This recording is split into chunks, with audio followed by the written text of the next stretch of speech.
Betting apps. Banks మీకు loan provide చేయాలి అంటే అకౌంట్ స్టేట్మెంట్ లో కానీ క్రెడిట్ కార్డ్ స్టేట్మెంట్ లో కానీ బెట్టింగ్ యాప్ ట్రాన్సాక్షన్స్ లేదా ఎలాంటి రిస్కీ ట్రాన్సాక్షన్స్ లేకుండా చూసుకోవాలి. కస్టమర్ ఉండేది నిజాంపేట్. మమ్మల్ని ఆన్లైన్ లో అప్రోచ్ అయ్యారు.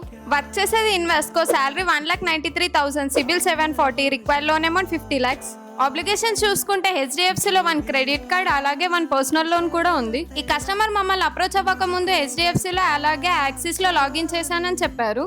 బట్ 2 బ్యాంక్స్ లో రిజెక్ట్ అయింది. రిజెక్ట్ అవ్వడానికి మెయిన్ రీజన్ కస్టమర్ కు ఉన్న క్రెడిట్ కార్డ్ ని వాళ్ళ ఫ్రెండ్ బెట్టింగ్ యాప్స్ ట్రాన్సాక్షన్స్ కి యూజ్ చేశారు. ట్రాన్సాక్షన్ చేసింది కస్టమర్ వాళ్ళ ఫ్రెండ్ అయినా ట్రాన్సాక్షన్ జరిగింది కస్టమర్ క్రెడిట్ కార్డ్ నుండి. కాబట్టి మేజర్ బ్యాంక్స్ అన్ని కస్టమర్ ని లోన్స్ ప్రొవైడ్ చేయడానికి రిస్క్ కేటగిరీలో కన్సిడర్ చేస్తాయి. అందుకే ఈ కేస్ ని బజాజ్ ఫైనాన్స్ లో లాగిన్ చేశాము. కేసు రిజెక్ట్ అవ్వకుండా ఉండడానికి కస్టమర్ ప్రొఫైల్ లో ఉన్న స్ట్రెంత్ ని హైలైట్ చేస్తూ క్రెడిట్ మేనేజర్ కి మెయిల్ చేశాము. కస్టమర్ ఎలిజిబిలిటీ 50 lakhs ఉన్న ప్రొఫైల్లో ఉన్న రిస్క్ ని కన్సిడర్ చేసి 44 lakhs అప్రూవల్ అయింది.